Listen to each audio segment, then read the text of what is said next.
Hey everybody, welcome back to the channel. Going to be getting back to work on the MR2 in this video and hoping by the end of this video that this thing will fire up and run. That is the goal, so we'll see if we can get there. I don't have too much left to hook up to get it to that point, but there's still a decent amount to get to. So going to get started on things and hopefully, like I said, this thing is going to be breathing on its own by the end of this video. All right, and before I get to work on putting anything or the rest of the stuff back together, a couple things I did want to cover, little updates and whatnot. One, at the end of the last video, I mentioned there was some noise. The power steering pump was running as soon as you key it to on. I was thinking there may be an issue.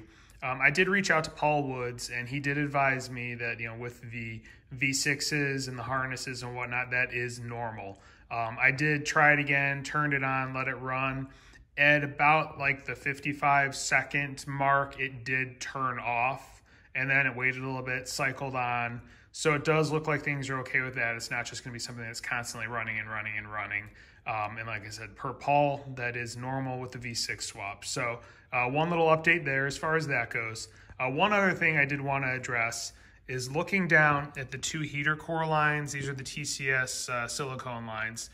I've seen posts online, which one goes on the top, which one goes on the bottom.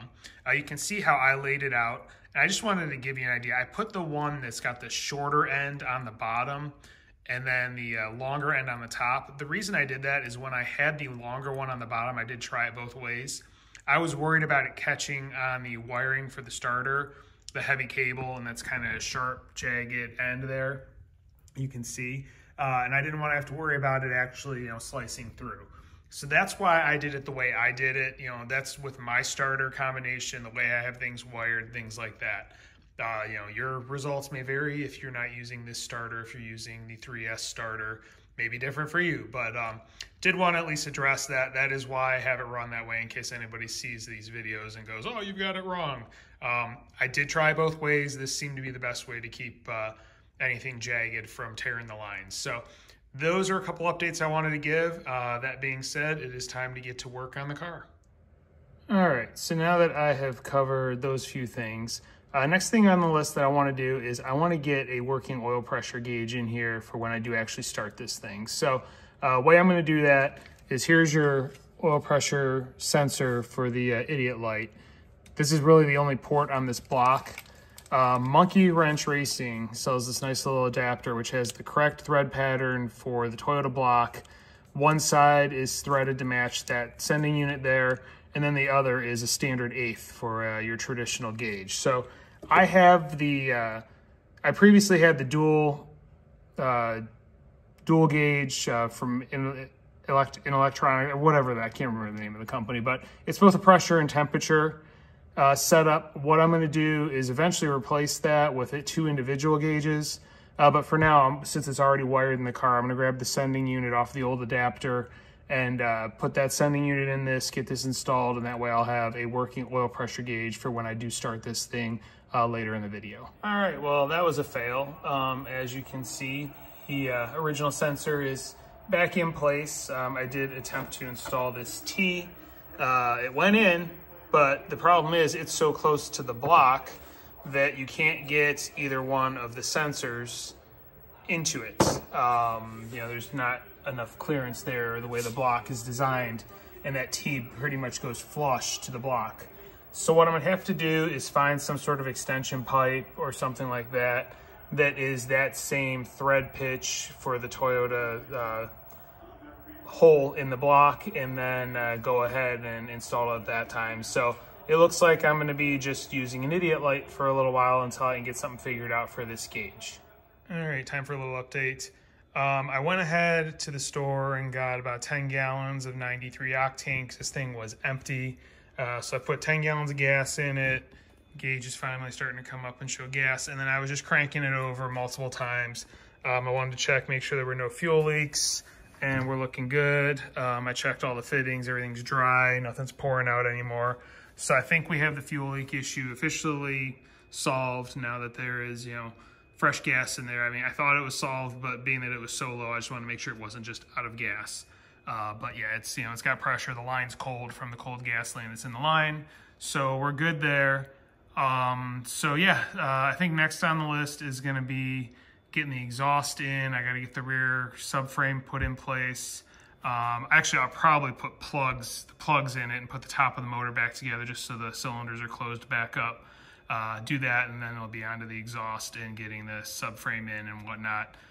And then we should be really close to making this thing fire up, hopefully. So I'm going to get to work on getting the spark plugs back installed.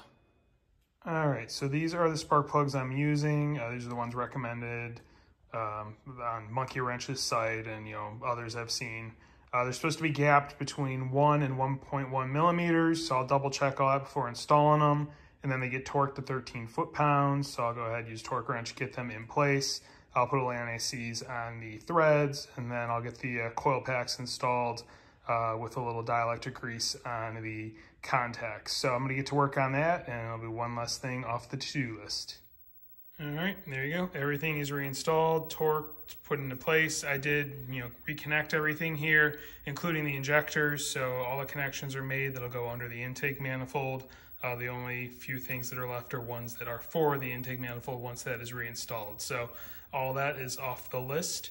I think next I'm gonna be heading underneath. I gotta get the flywheel inspection cover put in and then start working on the exhaust. All right, and then here is the inspection cover that I installed. I got this from JRMotorsports, and it basically is just held in by one Allen bolt right there. It slides into place. It's pretty straightforward. Just kind of covers things up, keeps some of the crap out of the inside of the bell housing. So one less thing on the list.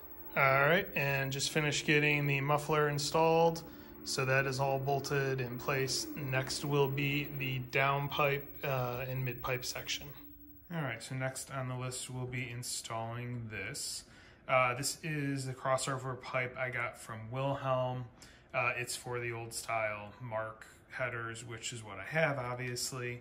I did have them install a very small high flow cat in it.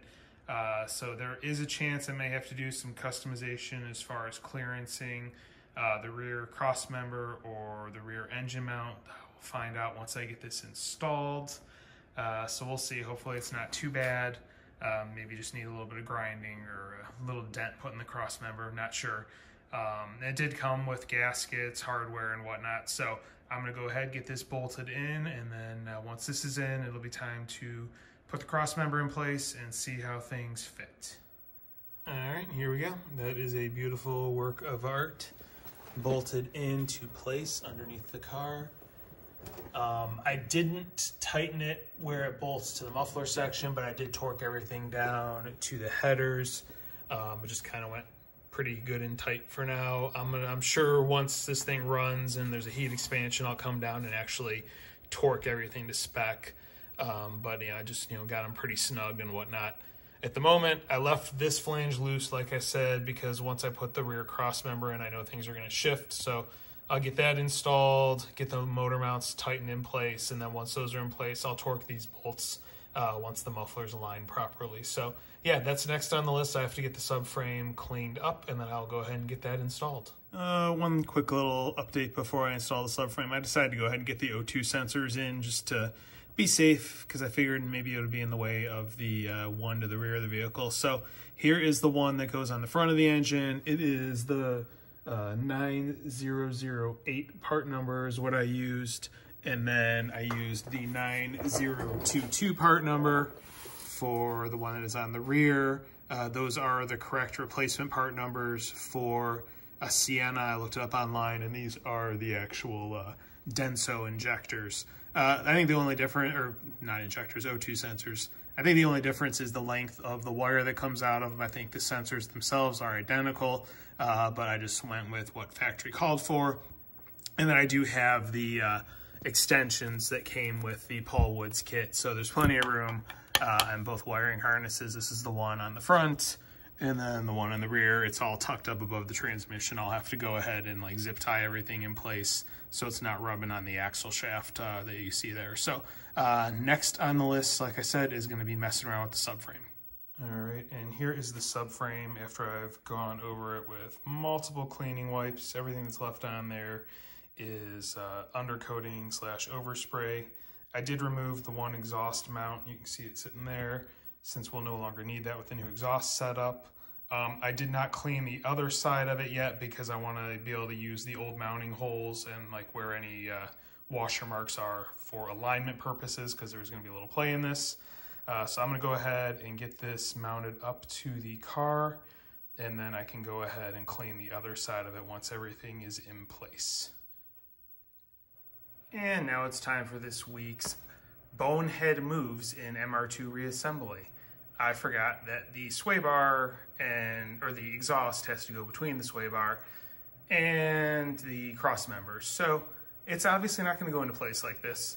So I need to go ahead and get the sway bar removed from the subframe temporarily, so I can then go ahead and install the subframe, then reinstall the sway bar above the exhaust, because I really don't feel like dropping the exhaust right now. So that is next on the to-do list. All right, so as you can see, the subframe is now installed. Couple things, I did have to remove that little triangle damper thing. I had left it on there, but as you can see, the mid pipe basically goes exactly where that will be located, so you will have to remove it if you haven't already. As far as aligning this thing goes, the way it works is the two front bolt holes are very open for adjustment. The back bolt hole on the driver's side is pretty tight and pretty accurate. And then the bolt hole on the back on this side is somewhat slotted.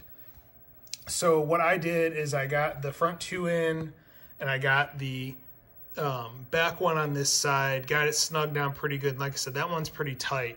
And then for this one, I have the original bolt in place right there for size. You can kind of see the markings on the subframe where it was located. So I had to hit it a few times with a hammer, but now it's pretty much where it was. So now I'll put the titanium bolt in, and then I'll get everything torqued to spec. The fronts are snugged pretty tight, as is that one right now. That's why I was using the hammer to get it positioned where I wanted it. So just an idea of how you'll have to get things in place once you are ready to reinstall the subframe. So I'm going to get everything finalized there, get the sway bar reinstalled. I might wait on the sway bar and work on the rear motor mount first. Just that way I have more room with the sway bar out of the way. All right, everything is reinstalled.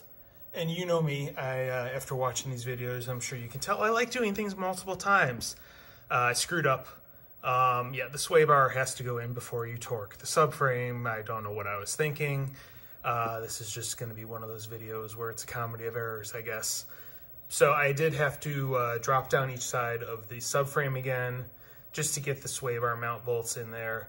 Everything is reinstalled. I realigned everything. Now the subframe is in, and all of the new titanium bolts are torqued to 83 foot-pounds, which is the spec for the subframe, and the tie rod, or sway bar bolts are all, the bolt and nut are all snugged down as well. So that's done.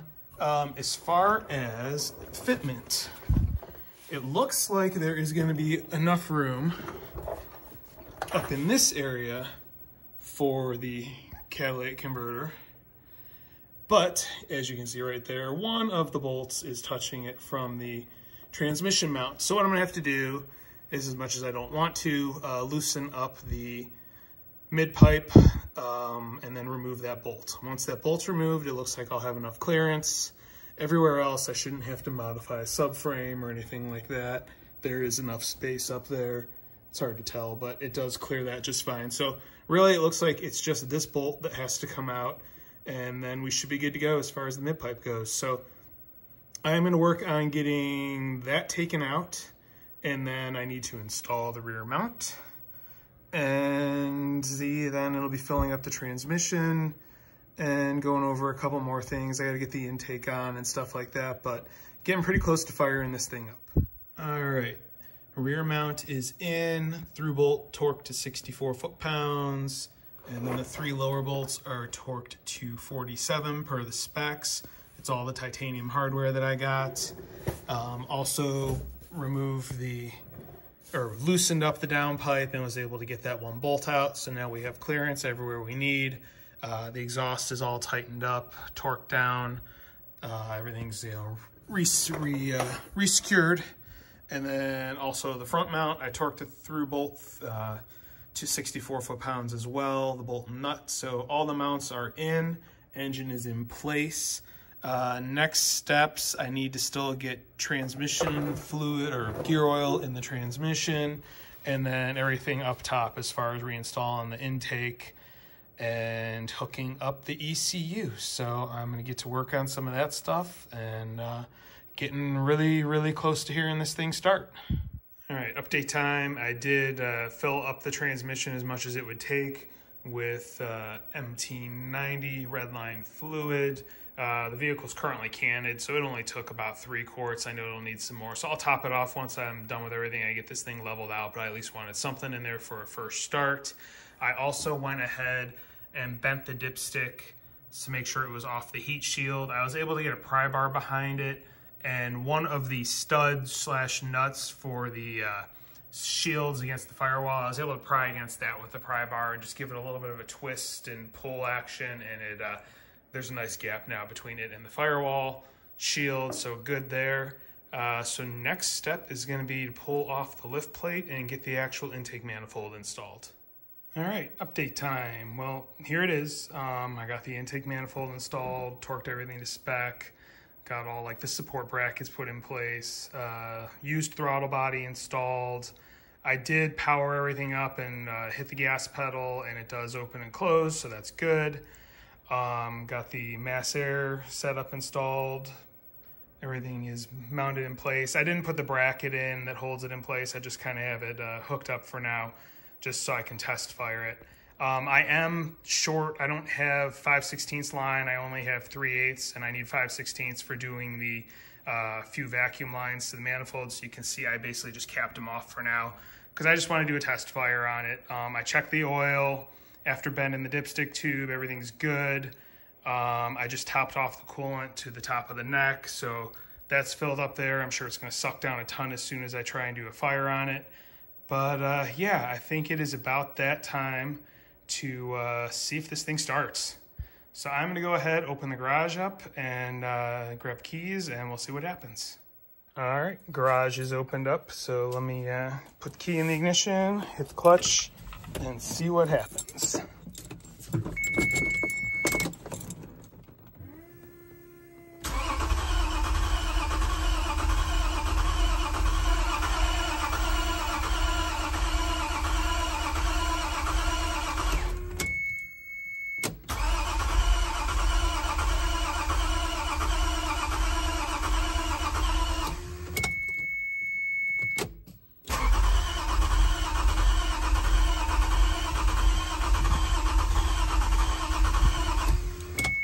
Sounds like it wants to maybe try and catch.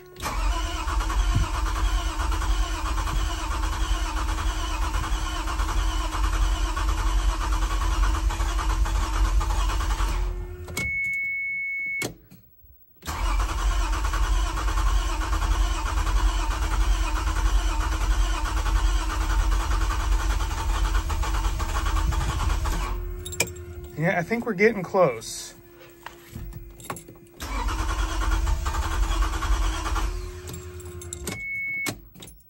Oh, we're dead now.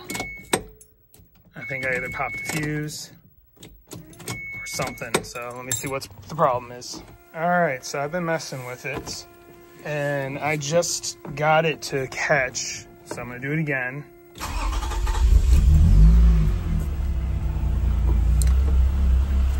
So it is running. We have power. I'm wondering if there's an issue with injectors just kind of being gummed up from sitting for so long, because it's not running really great. It's a little stumbly, and as soon as I hit the gas, it stalls out. At least it has been.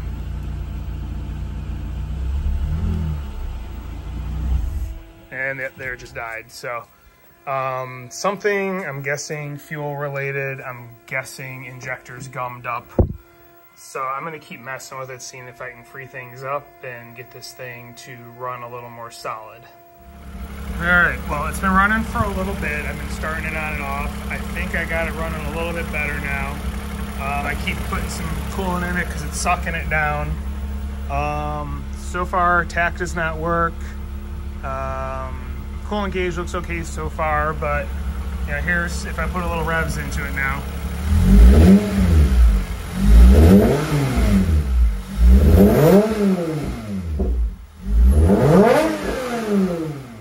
So I think whatever was frozen is opening up.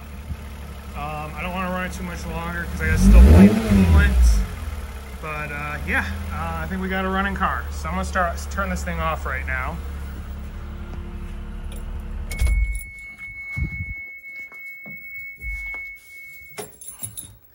So yeah, mission successful.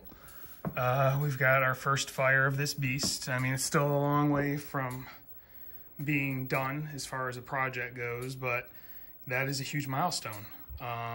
Very, very happy right now.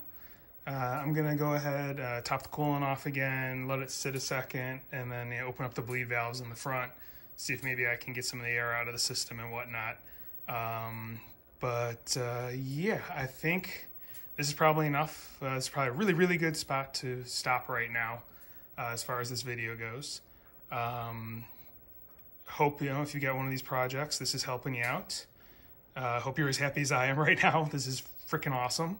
If you like what you're seeing, please hit like, please subscribe, please hit the notification bell. Thank you for watching and have a great day.